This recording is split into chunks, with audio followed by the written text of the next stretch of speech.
number one. You kind of reset. Painful, tender to the touch. May also Same shoulder length, and the other. Hey everybody, welcome back. This is the Real Health Podcast with Brandi and Amir. I am Dr. Amir Rashidian, a chiropractor. Brandi Rashidian is my other half, and lead everything, in charge of all. So I'd like to drop a few things. Yeah. Too late. Too late. You can't. You realize you can't take anything off your plate. You put something on your plate, then you put something else, and you can't take the old one off. Yeah, I'm finding that. Most people have a to-do list. Nobody has a to-don't list. Ooh, I think I might start that. Start a to-don't list. Yeah, that sounds good. You know how you do it? You write down like the top 20 things you want to do and ask yourself, what if I got 3 of these done, and which 3 would make me the most happy? The other 17 become your to-don't list. You promise not to work on those. We'll see. That's a novel idea. We'll see go. if we can do that. Yeah, that's the whole podcast. You learned everything. That's how improve your health and all of that. But anyways, this is the Real Health Podcast, where we teach you how to feel better, get stronger, live longer, and feel younger. We're going to take the articles, the latest news articles, information that we think is relevant to your life. We're going to summarize them for you. We're going to discuss them and tell you what they mean from a wellness and health standpoint, and talk about how you can apply them to your life. So how are you feeling? You ready to go? I am. Cool. Very ready. It's the holiday season. The office is a little decorated. I don't know if the decorations are showing, probably not, but we had an ugly sweater contest and party last week. That went pretty decent, although the person I voted for didn't win the ugly sweater. So here's our first article. Now this mentions Thanksgiving, but we know it's not Thanksgiving. It's past Thanksgiving. But the article is really not about Thanksgiving. It's about eating and how you eat and your psychology of eating. Yeah. And considering we're still in the holiday season, it's relevant. A lot of us struggle with that. Yeah. So this is from AP News, Associated Press. It says, no more Thanksgiving food orgy, with a question mark. So no more Thanksgiving food orgy. New obesity. My mouth hasn't reached the holiday season yet. I'm stumbling. You might need more coffee. This is decaf.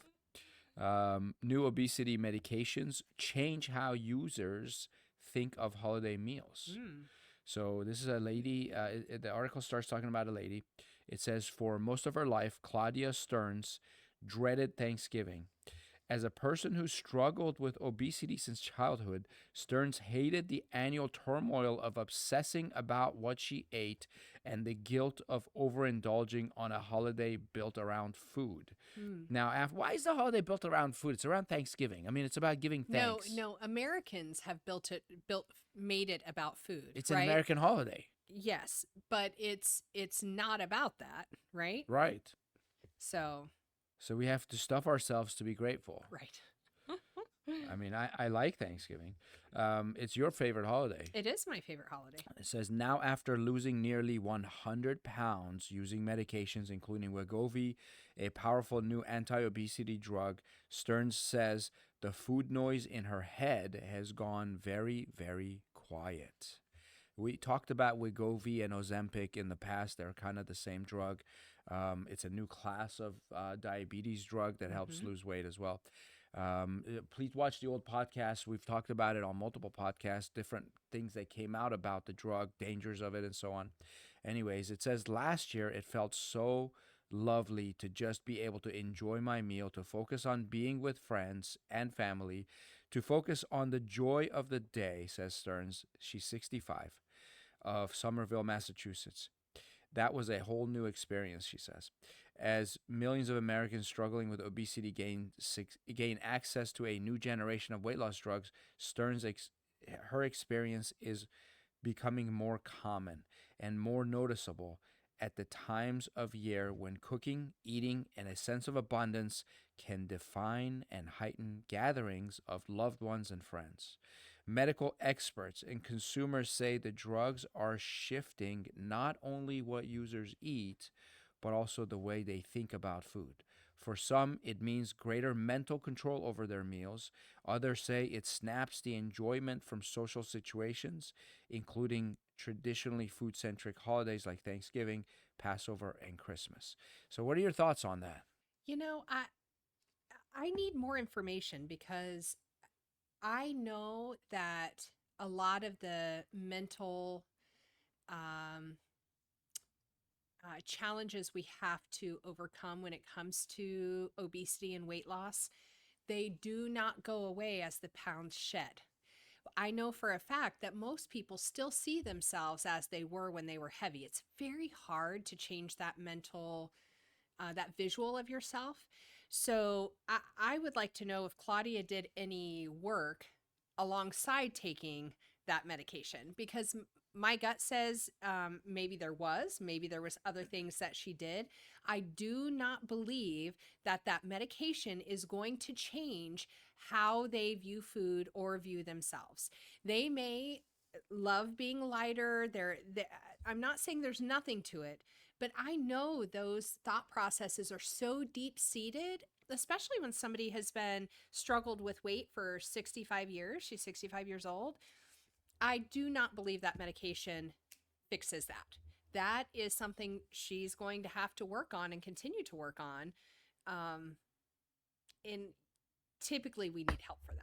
Yeah, I mean, it's a new drug. It's a new class of drugs. It says the new obesity drugs originally designed to treat diabetes include semaglutide, used in Ozempic, Wegovy, and tarzepatide, which is used in Mounjaro, and recently approved as Zepbound. We talked about this one on the very last podcast.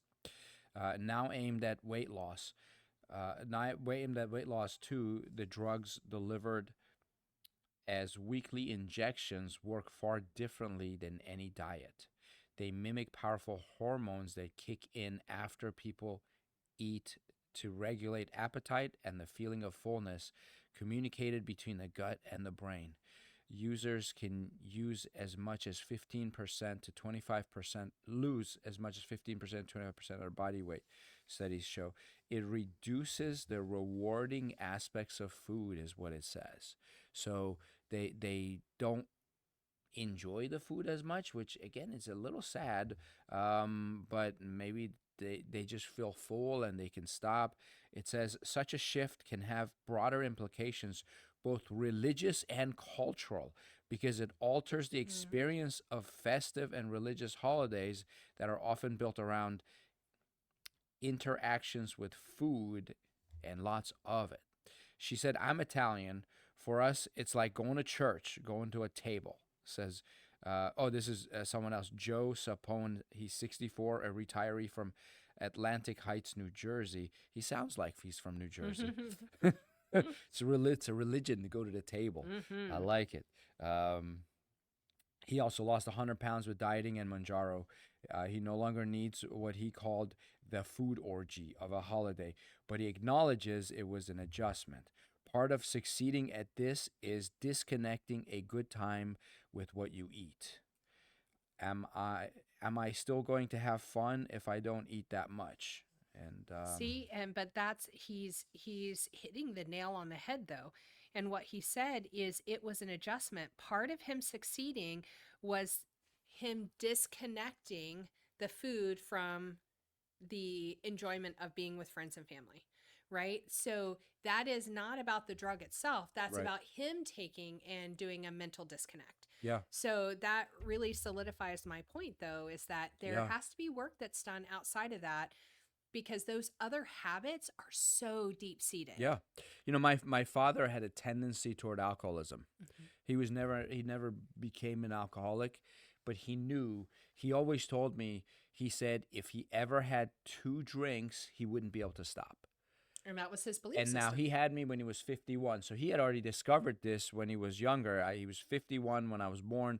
So this is 49 years ago. So he was considered an old man at 51 now. 51's not old.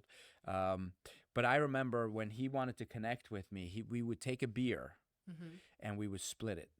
We get a bottle of beer, we'd each get a glass, and he'd pour half for me, half for him.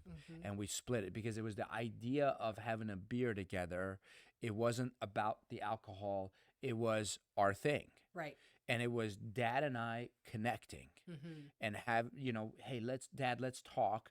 We wouldn't say, Dad, let's talk. We'd say, hey, Dad, let's split a beer. Mm-hmm. And maybe I'll do that with my sons. Who knows? But again, it's kind of like this is not about the food. Right. It's about getting together and being Connecting. thankful and enjoying each other's company, appreciating each other's company. Now, down here it says others on the drug lose their appetites entirely or suffer side effects like nausea, vomiting, diarrhea that undermine the pleasure of any food. I really think if my dad could do that and have half a beer and not lose control, I think we can do it with food too. We just got to have the incentive of it. It says when people stop taking the drug, their appetites return, and they regain weight, often faster than they lost it. That's what studies show. Mm-hmm. One early analysis found that 2/3 of patients who started taking weight loss drugs were no longer using them a year later. Mm. Part of that may be due to high cost and ongoing supply shortages. A Dr. Jens Juulholst said of the researchers, he's one of the researchers who first identified the gut hormone GLP, and I won't tell you what it stands for, which eventually led to the new class of obesity. So that's what he believes. And he says, why? Why is it that you've lost weight? That's because you've lost your appetite. That's because you've lost the pleasure of eating and the reward of having a beautiful meal. And how long can you stand that? That's the real question. Yeah. So this guy sounds pretty wise, in my opinion, as he's saying, listen, we took away the joy you get from eating a lot of food. Well, and it's a basic human drive, he's Yeah. saying too. When we alter that, the bigger question is, what does that do long term, and how long can somebody, Yeah. right? So, and then again, we haven't learned how to combat those urges and those desires. And so when we come off of a drug like that, because you cannot be on it forever, then now you're dealing. So it's almost like that delayed Yeah. fix, right? We go, okay, let's fix this, but then we haven't really fixed it because as soon as we come off, Right. we have to battle those demons again. I have a patient who was having trouble losing weight, and we found out there were some hormonal issues. So we got her on some hormone replacement and therapies like that, and she started to lose weight. And then I found out she had also started on one of these injections, weekly injections. And so I said, have you watched our podcast? We talk about these drugs a lot. They're you know, if you can do it without it, you're better off, and it can cause paralysis of your stomach. And she goes, yeah, I know. I'm just going to get one more. Just one more is all I need. Just one more. And then 2 weeks later, she goes, I'm just going to get one more injection. Yeah. And I don't know if she ever stopped. Hopefully she's listening. Yes. Moving on. Are we done with that one? I think so. I would just say do your research and just know if you and your doctors feel like you need to go the route of medication. Many people do it without. It's hard work. It is not easy. It's what we call the hard easy. Yes. Because if you do the hard thing in the beginning, which is laying the foundation for making those permanent changes in your life, and we know it's not easy because we're doing those things now, and it's hard and it's exhausting sometimes, but what you're building is going to make it far easier down the road. All you're doing with taking some of these medications is prolonging the inevitable, which is you still have to deal with what's put you there. Can you imagine if they made a drug? I'm gonna get adult here. This is not for children. We're going rated PG-13, maybe a little bit rated R. Can you imagine if to prevent STDs, sexually transmitted diseases, they created a drug that took away libido? Oh. Does that make sense? Like, so that this person never enjoyed interacting with another person on an intimate level. And then they were like, oh, okay, now we're preventing, because that's what it sounds like. Yeah. You took away the joy of The something desire. that should be pleasurable, Right. because they can't control themselves. Right. And like, listen, no disrespect. There's a lot of reasons people can't control what they're eating. Correct. I'm watching my son. He's 13. His dream is to be in the NBA. He wants to play basketball. At 13, as soon as he turned 13, he was already 6 feet tall. I mean, He's he tall. he seems like he's built for it. He's got the desire for it, and he's got the work ethic for it. Now, is he going to make it? I don't know, but what he's doing is going to increase his chances of making it. But what he decided was that he's got a sweet tooth. He likes sweets. He likes He pastries. takes after me. He used to eat dessert after dinner every single day. Mm-hmm. And one day he said, Dad, I'm going to stop eating sugar. I'm just going to eat sugar once a week. Mm-hmm. So now here's what's happened. That one time a week that he eats sugar, I think he enjoys it more. Oh yeah. You saw him on Thanksgiving. He grabbed a big plate of like cheesecake and tiramisu and ice cream and whipped cream and like piled it up. He's like, this is the only sweet I'm gonna get this week, but I'm gonna really enjoy it. Now he didn't eat all of it. I think he put too much on his plate that he could handle, which is fine. Going back to the plate analogy we started our podcast with. But he really enjoyed it. I think he felt like he had earned it because he had gone the whole week without sugar. Yeah. And now there are times on weekends he'll say, Dad, are you going to eat any ice cream today? And I go, no, son, I'm not today. He goes, okay, I won't either. He goes, but tell me when you're ready to eat dessert. I'm going to eat dessert with you. Mm-hmm. You know, and we like, it's almost like me and my dad splitting beer. Yeah. You know, it's like that. And literally, you want to enjoy your food? Deprive yourself of it Yeah. for a period of time and then indulge. Right. And love it. Doesn't mean overindulge. Just enjoy it. And your cravings do wane. Yeah. I mean, it's when true. you don't have the things that you want, That's like true. there is a physiological component to that. That's true. You know, so we know like when you eat carbs or sugar, there's a period of time your body will begin to crave that again on a physiological level. Like it's a timing thing. Yeah. So some people say, hey, go eat carbs at night so you sleep through those cravings so you don't have those all day long. So there are strategies you can research, you can look, find what works well for you. I would also go as far as to say, grab a counselor. There's plenty of people who specialize in obesity and the mindset that goes along with that. And so I would say if you struggle with that, find someone that can help walk through that with you and help you flip some of those habits and some of those mindset challenges that have gotten you where you are. So, absolutely. There we go. That's a good word. All right. Now we're definitely done with that one. Yes. This next one, speaking of STDs, it's a drug called PrEP. Capital P, little r, capital E, capital P. It's a preventative HIV drug, highly effective. And this was reported by BBC because it's being used in Great Britain, in England, not here. 24,000 people taking it across England. Thousands of people are already taking PrEP through sexual health clinics. And many people, including women, don't even know it exists. And this is all relating to England. It was carried out at 157 sexual health clinics across England between October 2017 and July 2020. The study found use of PrEP, also known as pre-exposure prophylaxis, reduced the chances of getting HIV by around 86% when used in everyday life, taking into account inconsistent and incorrect use. So even people were taking it incorrectly. It prevented transmission of HIV, human immunodeficiency virus, by 86%. Clinical trials suggest that medication is 99% effective when taken correctly. So I'm not going to go into too many details, but someone said this is liberating. His name is Harry Dodd, who has taken part in several PrEP trials, said taking the drug has been empowering for him as he no longer fears catching HIV. I haven't thought about that for the best part of a decade, and that's liberating.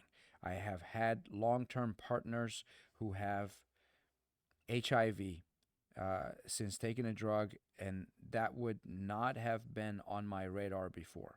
I now have the confidence to love freely. Mr. Dudd, 33 years old, from North London, said he understood there may be hesitation to taking the drug as it was sexually related, but he believed the use of PrEP could help remove stigma around HIV. the UKSHA, and I forget what that stands for. Oh, it's the United Kingdom Health Security Agency, said the effectiveness of the drug would help achieve the government's aim of zero HIV transmissions by the year 2030, but that more people need to take it. So they want everybody to be taking it every day.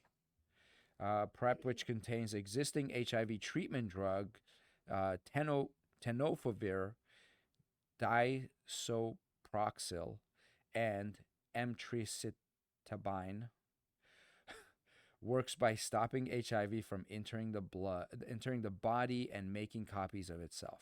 HIV is a retrovirus. Right. So basically, it gets in the body and changes your DNA, and then you start producing fewer immune cells, CD4 cells and T helper cells, and so on. The results of this study, published in the Lancet HIV, which is a very respectful, prestigious journal, have only just been released because of the large sample size and the time taken to peer review it. So that's why it took so long for it to get published, but they're very hopeful that this is going to prevent transmission of HIV. Okay. Can I? So here's the issue. Let me just guess, you're not going to start taking it. These kind of things drive me bonkers because while I would hate to see a rise in HIV, I would hate to see a rise in any disease process, but I struggle with medications that allow us to, I guess some of this is built on my own moral and ethics, right? And I just struggle with things that allow us to do things thoughtlessly. So this is one of those, right? What this does in our society and in our cultures is it goes, oh, here, you don't have to think and worry about this. You don't have to worry about this. Is supposedly sidestepping one virus, which, yes, it's a terrible one, but it's not sidestepping anything else. No, not herpes, not syphilis, not gonorrhea, none of those. Correct. But let's also talk, I mean, we're talking about the mental challenges with obesity. This sex and premarital sex, promiscuous sex, sex with lots of partners, it changes us on a physiological and an emotional and a mental level. It's true. I'm not a huge fan, so I agree. I think we should be cautious. You know, I was in a conference where they were the psychologist was teaching on this, and they were talking about the famous basketball player who apparently had 1,000 or a couple thousand partners, right? And apparently he was pretty proud of it, and so Look at me proud of that. Sorry, I didn't hit the table, Sean, but you almost did. I was very close. Well, you know, and I asked them specifically. I said, from a I think he was a psychiatrist. From a psychiatrist standpoint, why else is it bad? Because all you talked about was diseases that are possible. He said, oh yeah. He said that the diseases isn't the worst. Right. The worst part is you become incapable of building an intimate relationship that fulfills you. And in fact, you will not be able to be intimate with the same person twice when you live like that. You can't. The second time, it's there. It's not, that desire is not there anymore. You have to be with a new person every time. That's scary. It's terrible. And I know pornography does the same thing. Right. It gets inside. That's why I tell my kids all the time. I said, you know what?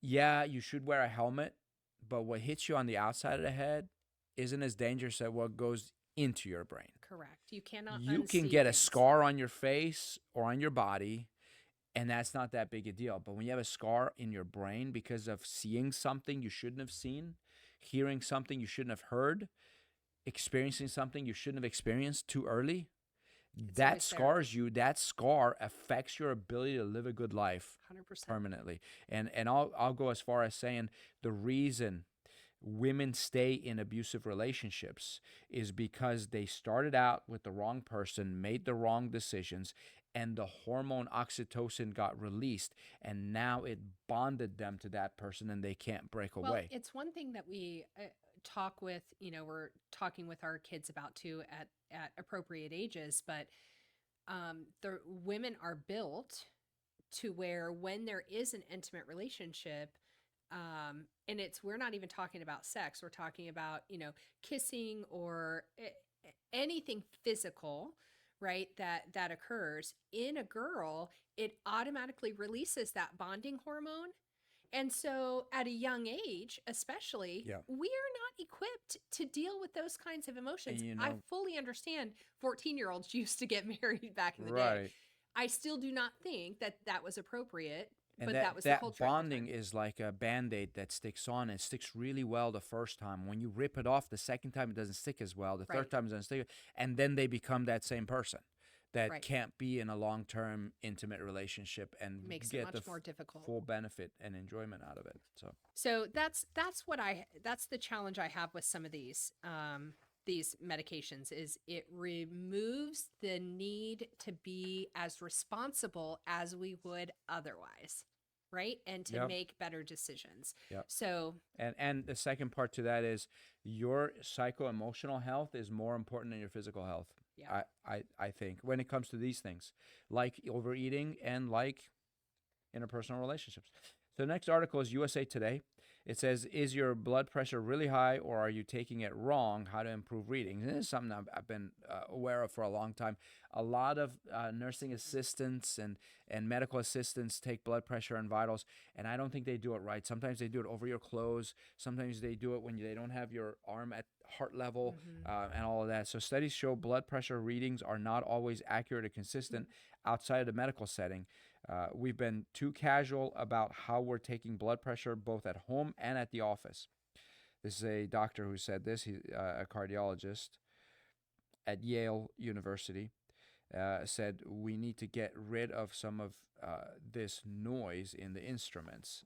Yeah, and I know some of the instruments aren't even calibrated because they've been using the same instrument for 5-10 years, Right. and it may not be accurate. So blood pressure has two numbers. The top number is called systolic. The bottom number is diastolic. The top number measures how much pressure is in your blood when your heart pumps, so it increases pressure, and then when your heart's resting, that's the bottom number. And they, and again, I don't like this. The fact that they say everybody should be 120/70, that's wrong. Now, listen, I'm a chiropractor, not a medical doctor. I am certainly not a cardiologist. I know I'm stepping on some toes when I say this. But I believe your blood pressure is your unique number and it's different for everybody.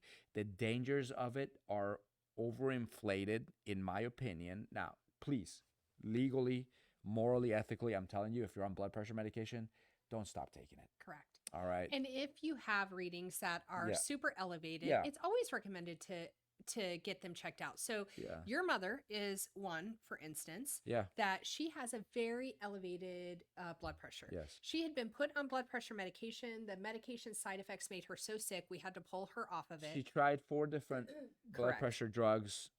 So It didn't. more, She couldn't take it, and each blood pressure drug only reduces your blood pressure by like 10 points. yeah. So it's not a huge drop, anyways. And hers was very, very high. So the last run, we said, okay, it's really elevated again. You need to be checked out, especially if you're driving the kids around and doing things with them.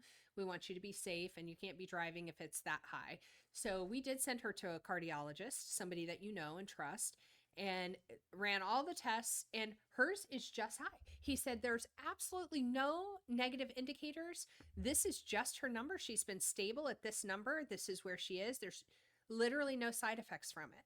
So we know, right? And that's one example. Yeah, she's 76 right now, 76 years old. 77. She's 77 years old, and she has high blood pressure, extremely high blood pressure. And according to cardiologist, because she responds very poorly to the medication, she's healthy and doesn't need it anyways. So my father went to medical school in the 1940s.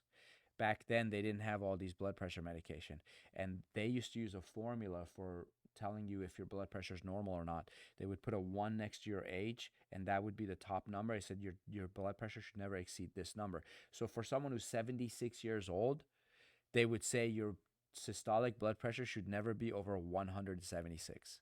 That's Yeah. what they used it, and So it fascinating. worked for them back then. Now, listen, there's more heart attacks now than there were back then. So you can't say That was there's wrong. more heart disease now, more heart attacks now, and I think that's more how we eat and what we eat, and we And can the certainly stress that we have. yeah, yeah, certainly we can get to that, and the electronics and the electromagnetic differences. radiations that we're exposed to, whatever else. I don't know why. I'm not going to say this is why, but back then they allowed blood pressure to go up that high, and they said the bottom number should be top number divided by 2 plus 10.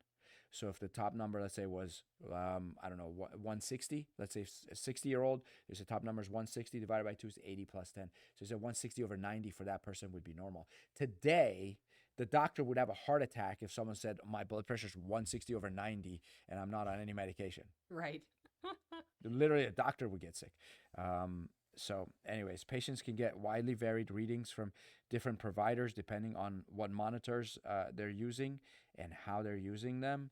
I won't get into the details. We're running out of time, but they looked at various different studies, and there was too much variability between some people's blood pressure was 12 millimeters mercury higher than the actual, and that's the difference between taking a drug and not taking a drug, Right. or needing the drug and not needing the drug. So, and if you don't need the drug, you should not be on it. It's dangerous for you. Some use And knowing that all of these readings are willy-nilly and inaccurate, yeah, I wonder how many people have been put on, with That's right. misinformation. That's right. I mean, the top selling drugs right now are allergy drugs and antidepressants, but blood pressure medication, and cholesterol meds, because everybody's got high cholesterol, which is another one of my pet peeves, and then blood pressure. A September study found blood pressure readings taken with the patient on an exam table were higher by up to 7 millimeters mercury systolic and 4.5 millimeters mercury diastolic, higher compared with measurements taken with a person seated in a chair. So they're saying that if you're going to have your blood pressure taken, do these things. Make sure you don't smoke, drink caffeine, or exercise 30 minutes prior to the measurement. Relax for 5 minutes before taking a measurement. Who has time to relax for 5 minutes? The doctor won't let you. Yeah. Doctors are like, come on, I got 6 patients waiting for me. They're all yelling at me. The It's nurses usually are pretty saying, good weight, so. move it. Yeah. So anyways, yeah. But how can you relax when you're waiting because you're late for your next appointment? Yeah, that's true. But anyways, they say relax for 5 minutes. Make sure your bladder is empty and your blood pressure device is calibrated according to its directions. Use a cuff that fits your bare arm. Do not take measurements over clothing. Sit in an upright position with your back supported, feet flat on the floor, and your arms supported on a table or stool at heart level. Do not talk while getting measured. So please keep those in mind when your blood pressure is being checked. And if they tell you it's high, my suggestion is get a good quality blood pressure measurer device at home and check your blood pressure at home every day, multiple times a day at the same times. Let's say maybe first thing in the morning and in the afternoon, twice a day, and write it down and look at it and take an average and see what it says. And also make sure that you aren't under, a significant amount of stress. Make sure that you're not rushing. Make sure that all of those things increase your blood pressure. So, yeah. Reading this article raised my blood pressure. Right? They're literally Reading a couple of these. But they're saying everybody should be raised at mine. 120 over 70, and 130 over 80 is hypertension, and 140 over 90 is stage 2 hypertension. And hypertension was a primary or contributing cause in nearly 700,000 U.S. deaths. So try to bring your blood pressure down. Do some exercise, eat right, do some breathing techniques. Read my book, Cardio. Cracking the Stress Secret. And I think we're out of time. Yeah. We have more articles, but we're going to save these. We'll talk about lead pipes and a 70-year-old woman that did something pretty incredible. And Nice. We'll maybe do that one at the next podcast, unless better articles show up between now and then happy holidays, everybody. If you believe like we do, Merry Christmas. And Yeah. Enjoy your family. definitely, definitely find joy in everything you do, not just one thing. That's right. Take care. God bless.